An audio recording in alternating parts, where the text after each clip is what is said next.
Սիրելի հայրենակիցներ, առաջերտին պետք է շնորհակալություն հայտնեմ բոլոր ներկաններին, բոլոր նրանց, ովքեր նայում են այսօր այս հանդիպումը, բոլոր նրանց, ովքեր պայքարել են մեզ հետ այս տարիների ընթացքում,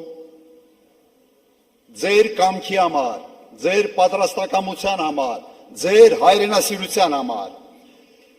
նրա համար, որ դուք մտահոգված եք երկրի ապագայով,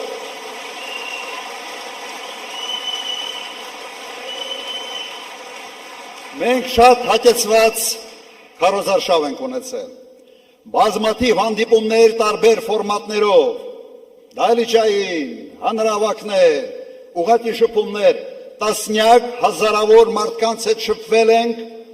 և համոզված ենք, որ մեր ընտրական զանգվածը կիսում է մեր ծրագրերը, համաձայն եք, բայց այս հանդիպումները նաև հնարավորություն են տվել մեզ համալրել ծրագրերը, լսել ենք առաջարկներ, ինտերակտիվ հանդիպումների ժամանակ մենք հասկացանք, որ ինչ-որ շտկումներ պետք է մտցնենք և մենք դա արել ենք։ Շնորհակալություն ձեր ակտիվ մասնակցության համար։ Սիրելի հայրենակիցներ, այս ընտրությունները սովորական չեն, բոլորը դրա մասին խոսում են։ Եվ ընտրությունները ոչ թե նրա մասին է, թե հաջորդ 5 տարվա ընթացքում ինչ կարգի տարբեր սոցիալական ծրագրեր են իրականացվելու։ Սա անբաժանելի մաս է, բայց ամենից կարևորը չէ։ Այս ընտրությունները նրա մասին են, թե Հայաստանը արդյոք մնալու է իր բովանդակությամբ հայկական պետություն։ Սա է այս ընտրությունների գլխավոր հարցը։ Մենք պաշտպանում ենք, թե դավաճանում ենք մեր պատմությանը, մեր ինքնությանը, մեր արժեքային համակարգին։ Պաշտպանում ենք։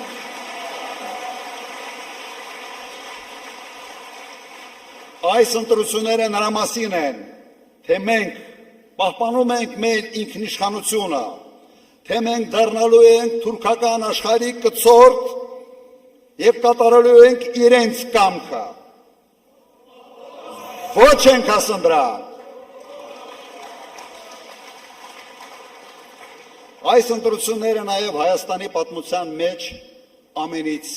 կեղտոտ, այլանդակ ընտրություններն էին։ Եվ այդ կեղտի և այլանդակության հեղինակը այս իշխանությունն է։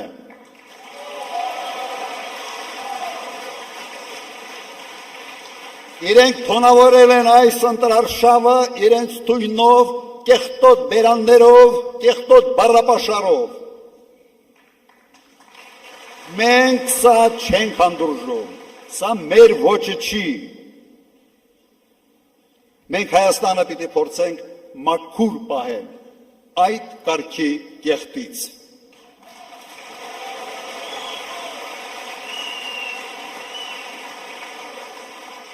Ոչ մի ընտրություն Հայաստանի պատմության մեջ չի զուգորդվել այս քանակի ձերբակալություններով, կալանքներով,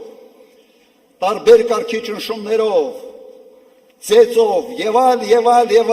եւ այս ամենի հեղինակը այս իշխանությունն է, որը եկել է ժողովրդավարության կարգախոսներով, բայց դարձել են ուղղակի բռնապետական ոչ ունեցող իշխանություն։ Եվ այդ ամենիչով նույնիսկ հարցականի տակ են դնում արդյունքների լեգիտիմությունը։ Յուրաքանչյուր ընտրություն, սիրելի հայրենակիցներ, դա առաջերտին հաշվետվություն է կատարած աշխատանքների համար և նոր ծրագրերի ներկայացում, ապագայի համար։ Քանի որ այս իշխանությունը տապալել է ամեն ինչ, հաշվետու լինել չի կարող, որովհետև առարկա չի կա հաշվետու լինելու համար, իրենք այս Քարոզարշավը եւ այս ընտրությունը փորձել են վերացել հետեւյալի Հայաստանի այս փոքր տարածքը դարձնել աշխարհաքաղաքական կենտրոնի բախման կետ, ինչը հեչ լավ տեղ չի եւ վտանգավոր տեղ է փոքր պետությունների համար։ Այս տեսանկյունից ընտրությունները իսկապես բավական տարօրինակ են, երբ իշխող կուսակցությունը, իշխող թիմը ընդհանրապես չի խոսում կատարված աշխատանքների մասին։ Եթե խոսա, պիտի խոսա, թե ինչպես է պարտվել պատերազմում, ինչպես է հրահրել պատերազմը եւ ով է մեղավոր 5000 զոհերի համար, 12000 վիրավորների համար, կորցրած տարածքների համար, կորցրած Արցախի համար եւ 150,000 փախստականների համար։ Դրան գումարեք առնվազն 80 միլիարդ դոլարի վնաս, որը հասցվել է հայ ժողովրդին, հայությանը։ Բոլորդ գիտեք ով է մեղավոր։ Գիտեք։ Հիմա դրա մասին իրենք պետք է գան եւ հաշվետվություն տան մեր ժողովրդին։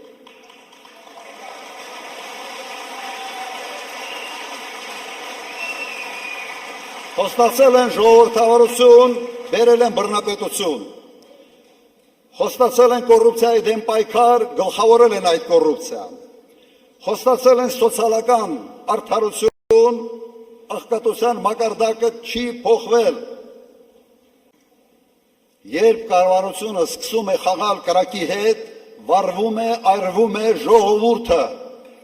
Սա պարզ ճշմարտություն է։ Եվ ինչ են արել։ Մինչև քարոզարշավը գնացել են Բրյուսել, խնդրել են հատուկ օգնություն հիբրիդային պատերազմի դեմ։ Հետո Եվրոհամայնքի ժողովի ժամանակ հրավիրել են Զելենսկուն, դրանից հետո եղավ Մոսկվայի արձագանքը եւ այս խառնաշփոթի մեջ փորձում են իրենք շանտաժով, վախեցնելով, տարանջատելով մարդկանց քվեններ շահել։ Սա այն ճանապարհը չի, որով պատասխանատու իշխանությունը պետք է վարվի սեփական ժողովրդի հետ։ Սա լրիվ այլ ճանապարհ է։ Մեր մոտեցումը հստակ է։ Մենք եւ միայն մենք Հայաստանում, Հայաստանի քաղաքացիները պետք է որոշենք Հայաստանի ապագան։ Համաձայն եք։ Մեր արտաքին քաղաքականությունը պետք է բացառի գերտերությունների, հակասությունների վրա խաղը, վտանգավոր խաղը, որովհետև այդ հետևանքների համար գինը միշտ տալիս է ժողովուրդը։ Մենք պետք է հետևենք շատ պարզ մոդելի եւ ոչ թե կամ, սա է մեր հաջողության գրավականը։ Եվ ես դա կարող եմ անել եւ ցույց եմ տվել, որ ոնց է դա կարելի հաջողությամբ իրականացնել։ Մեր պարագայում ժողովուրդը ի վիճակի է լինելու փող աշխատել հսկայական ԵՏՄ-ի շուկայում եւ ի վիճակի է լինելու այդ փողը ծախսել աշխարհով մեկ, ով որտեղ ուզում է, ուզում ես Դուբայ, ուզում ես Եվրոպա, որտեղ ուզում ես, ավելի լավ է ծախսել Հայաստանում։ Նիկոլի կողմից ստեղծված պրոբլեմը ես ի վիճակի եմ լուծել մեկ օրում։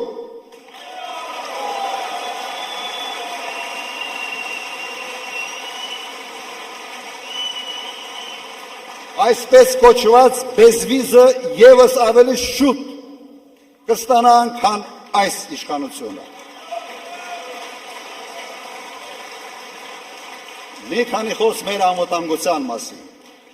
Մեր անվտանգության մոդելը ունիվերսալ պարզ մոդել է։ Մարտունակ բանակ, ուժեղ առաջնորդ, հզոր դաշնակից։ Այս երկրագնդի վրա ուրիշ արդյունավետ մոդել ուղղակի չկա։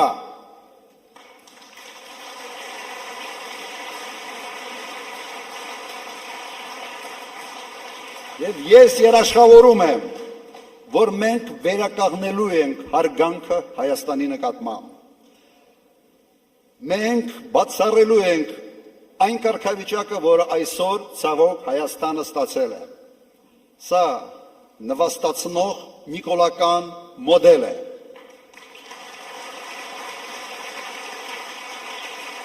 Սա հարևանների հետ հարաբերություններում, սա տեր ու ծառա հարաբերությունների մոդել է, որտեղ տերը Ալիևն է, ծառան Նիկոլն է։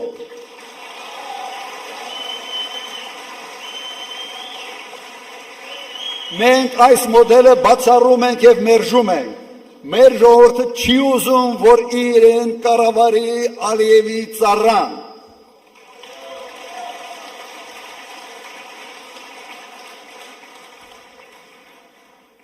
Այն մարդը, որը բերել է Արցախյան պատերազմ, կորուստ, սարսափելի հետևանքներով, իրավունք չունի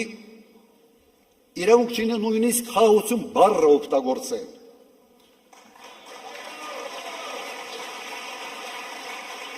Ինքը չպիտի կեղտոտի այդ բառը ուղղակի իր բառապաշարով։ Վերջերս տեսակ, իր ձեռից նույնիսկ աղավնին չթռավ։ Հասկանալով, որ Նիկոլ Փաշինյանը դա ֆեյկային խաղաղություն է, ֆեյկային իշխանություն է և ֆեյկային բովանդակություն է։ Մենք ձգտում ենք խաղաղության և հասնելու ենք դրան։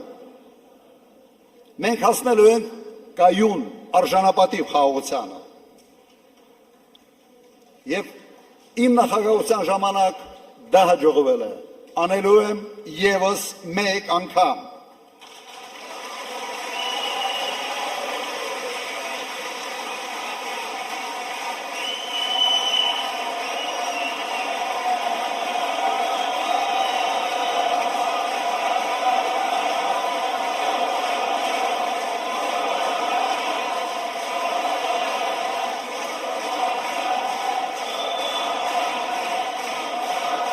Խաղաղության պայմանագիրը ստորագրվելու է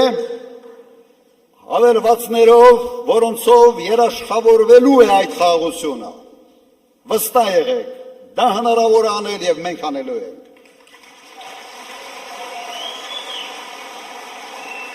Մենք տեսնում ենք Հայաստանը որպես ժամանակակից արդյունաբերական երկիր։ Ամենից էֆեկտիվ երկիրն ենք տեսնում այս տարածաշրջանում, զարգացած գյուղատնտեսությամբ և ֆինանսական համակարգով։ Մենք նորից դառնալու ենք Հարավային Կովկասի ամենից գրավիչ երկիրը ներդրումների համար։ Մենք այդպիսինը եղել ենք և նորից դառնալու ենք։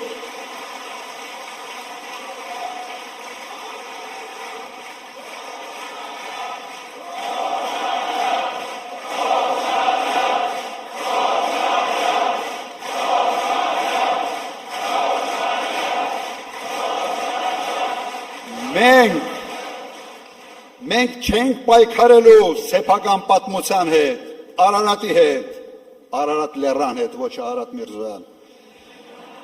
եկեղեցու հետ, մեր ինքնության հետ, մենք վռնդելու ենք նրանց, ովքեր պայքարում են մեր արժեքային համակարգի դեմ։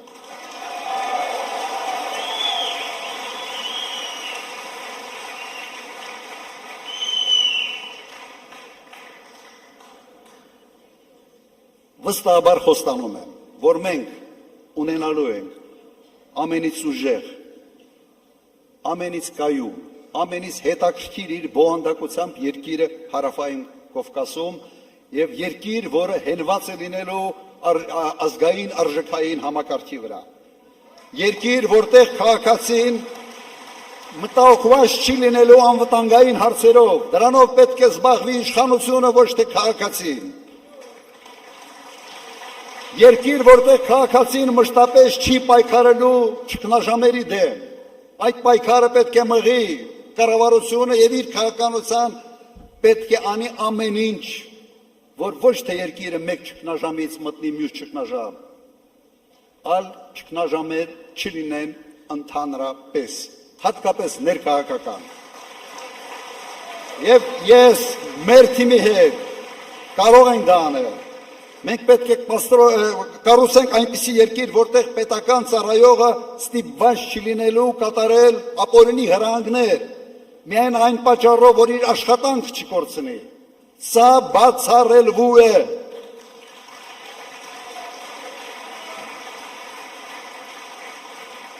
Ժողովուրդ ջան, Հայաստանում չկա ոչ մեկը, ով ունի իմ փորձը անվտանգային հարցերում, պետական կառավարման հարցերում,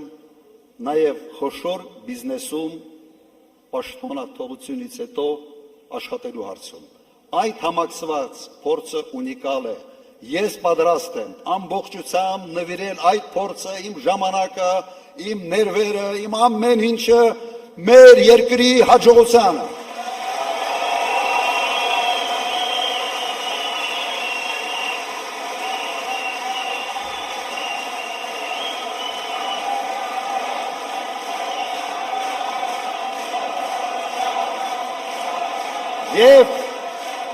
Եվ այդ փորձին գումարենք այն թիմը, որը մենք ունենք։ Խելոք, կիրթ, համարձակ, վախ չունեցող թիմ, որը պատրաստ է արհեստավարժորեն եւ համարձակ ձևով շարժել երկիրը առաջ։ Մենք պատրաստ ենք վերցնել պատասխանատվությունը մեր երկրի ապագայի համար եւ դա անելու ենք։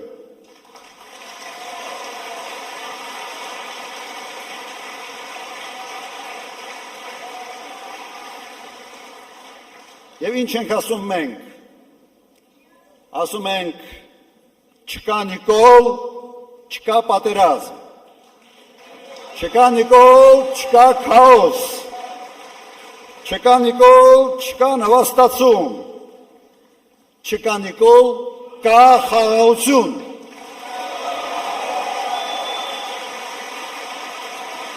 Ուրեմն, ինչ ենք անում հունիսի 7-ին, Համար 17,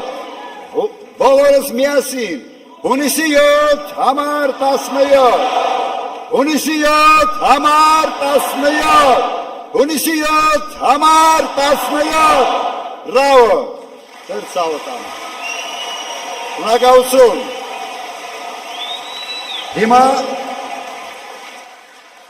հիմա ես հրավիրում եմ մեր թիմ այստեղ, այս բեմահարտակ և մեր թիմի հետ միասին կավարտենք այս հանդիպումը։ Ժողովուրդ ջան,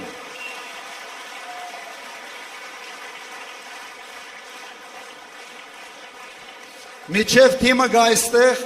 մի բան պատմեմ, միջև թիմը հավաքվի այստեղ, մի բան պատմեմ, դա ես հիշում եմ Իմ հերս էր ինձ պատմել, երբ ես մոտարապես 8-րդ, 9-րդ դասարանում էի։ Այն ժամանակ ինքը պատասխանատու էր Արցախում գյուղատնտեսության համար, պաշտոնյա էր, պատասխանատու էր և կոլխոզի ժողով էր, ընտրում էին կոլխոզի նախագահ։ Հիմա մի գրադիետ ագրոնոմի մասնագիտությամբ մեկին առաջարկել են գյուղացիները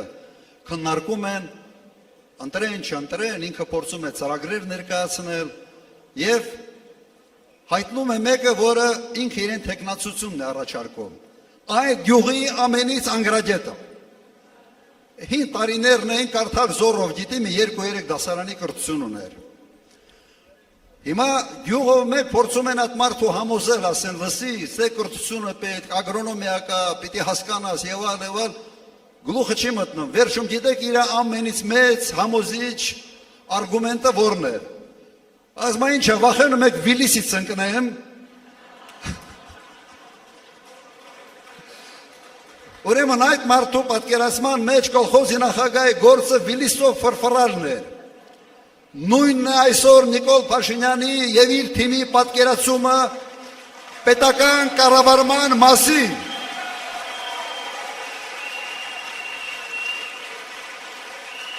Չընկնելու համար են այն շարասյունը, որով պտտվում են 5 անգամ մեծացրել է։ Ձեր փողերի հաշվին, հարկատունների հաշվին։ Հիմա թիմը ինչի չի գալիս։ Ես մի քիչ զբաղեցրեցի մեր թիմատիցներին։